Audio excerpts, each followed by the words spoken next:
اعوذ باللہ من الشیطان الرجیم بسم اللہ الرحمن الرحیم رب اشرح لی صدری ویسر لی امری واحلل عقدۃ من لسانی یفقہوا قولی اللہم صلی علی محمد وآل محمد وعجل فرج آل محمد۔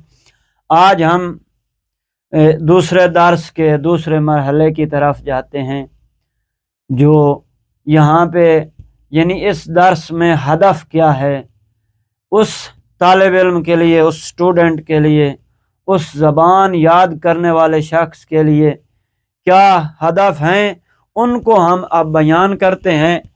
تو پہلا یعنی ہدف، غرض، غایت اور مقصد یہ ہے کہ واجہ با واجہ های مربوط به برخی مشاغل اشنا شود، یعنی وہ بعض جو کام ہیں ان کو یعنی الفاظ کے ذریعے جو اس کے ساتھ مربوط ہیں ان کے وہ اشنائی لے، یعنی ان سے اشنا ہو۔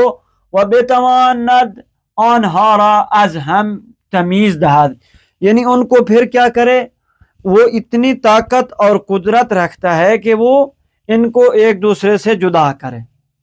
پہلا ہدف یہ تھا۔ دوسرا ہدف ہے بتواند درباری شغل خود با ہم کلاسی خود صحبت کنید و از شغل او سوال کنید، یعنی ایک تو یہ ہے کہ آپ وہ اتنی طاقت اور قدرت یعنی اتنی مہارت وہ اس کے پاس ہے کہ وہ اپنا جو اس کا کام ہے، وظیفہ ہے، خود اپنے وظیفے کو دوسرے دوستان کے ساتھ وہ کیا کرے، ہم کلاسیوں کے ساتھ وہ اس کی بات چیت کرے، اور کیا کرے پھر اپنے جو ہے شغل کے بارے میں، شغل یعنی اپنے کام کے بارے میں ان سے سوال کرے، یا ان کے شغل کے بارے میں، ان کے کام کے بارے میں وہ ان سے سوال کرے۔ یہ دوسرا ہدف تھا۔ اب تیسرے ہدف کی طرف آتے ہیں، وہ ہے با تفاوت نوشتاری و تلفظ واجہ های چیز و است اشنا شوید۔ ہم نے یہاں تفاوت یعنی فرق بیان کرنا ہے لکھنا اور پڑھنے والے کو، کہ چیز کو ہم کیسے پڑھیں گے اور است کو کیسے پڑھیں گے، یعنی ان کو ہم نے ان کی اشنائی لینی ہے، ان کو جاننا ہے۔ بعض نویسی کنید، اور ان کو کیا کریں پھر لکھیں۔ تو یہاں اب یہ انشاءاللہ اس مرحلے کو یہ تیسرا مرحلہ تھا۔ اب میں چوتھے مرحلے کی طرف آتا ہوں، وہ یہ ہے کہ با مخفف است و صرف آن اشنا شوید۔ آپ نے است کو کیسے صرف کرنا ہے، یعنی مخفف یعنی اس کو جیسے ہم اپنی زبان میں کہتے ہیں کہ توڑ پھوڑ کے یعنی چھوٹا کر کے اس کو کیسے بیان کرنا ہے، یعنی کیسے صرف کرنا ہے، کیسے پڑھنا ہے۔ وہ جملے ہارا بے صورت مخفف است بعض نویسی کنید، یعنی آپ نے ایک تو یہ ہے کہ ان جملوں میں بھی آپ نے کیا کرنا ہے، اس کو مخفف کر کے لکھنا ہے۔ تو اب یہاں پہ دوسرا اس میں جو مورد ہے وہ ہے واجہ، یعنی وہی الفاظ، جملے وغیرہ وغیرہ۔ واجہ یہ زیرہ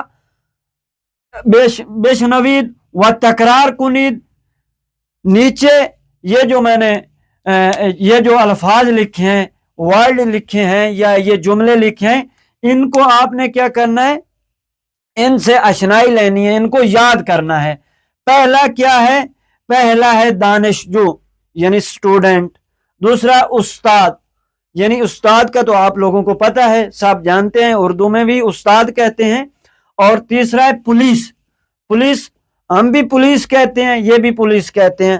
اشپز، اشپز کہتے ہیں پکانے والے کو۔ فروشندے، فروشندے یعنی بیچنے والا۔ خانے دار یعنی گھر میں کام کرنے والا۔ یہ اب آتے ہیں تمرین کی طرف۔ تمرین جاہائے خالرہ با مناسب کلمات، یہ کلمے کامل کنید۔ تو آپ نے کیا کرنا ہے، یعنی مشق جہاں پہ خالی جگہ ہے آپ نے وہاں پہ مناسب الفاظ، مناسب کلمے لگا کے اس کو کامل کرنا ہے، پر کرنا ہے۔ اب یہاں پہ سوال کیا جا رہا ہے تو چکارے ہستی، تو آپ نے اس کے جواب میں یہ نیچے من ہستم، تو اس کے درمیان میں آپ نے کیا کرنا ہے، ایک جملہ لگانا ہے. مثلا من کارمند ہستم، کارمند یعنی کام کرنے والا، دفتر میں یا مثلا کوئی بھی شعبہ لے لیں اس میں. دوسرا کیا ہے، اس کا ترجمہ کرتا چلوں، تو چکارے ہستی یعنی تو کیا کرتا ہے، او چکارے آس یعنی وہ کیا کرتا ہے، تو اس کے یہاں پہ خالی جگہ ہے یعنی او ڈیش ڈیش آس، یہاں پہ آپ نے وہ شعبہ لگانا. میں نے ایک لگا دیا، باقی آپ لوگوں کے عہدے پر چھوڑتا ہوں تاکہ آپ لوگ بھی اس سے استفادہ کریں اور بیان کریں، ہم سے سوال بھی کریں. ہم جواب انشاءاللہ اگر آپ کامل نہ کر سکے تو ہم ان کو کامل کر کے بتائیں گے. شما چکارے ہستید، اس کا بھی ہے ما ڈیش ڈیش ہستیم، آنہا چکارے ہستن، اس کا بھی آنہا ڈیش ڈیش ہستن.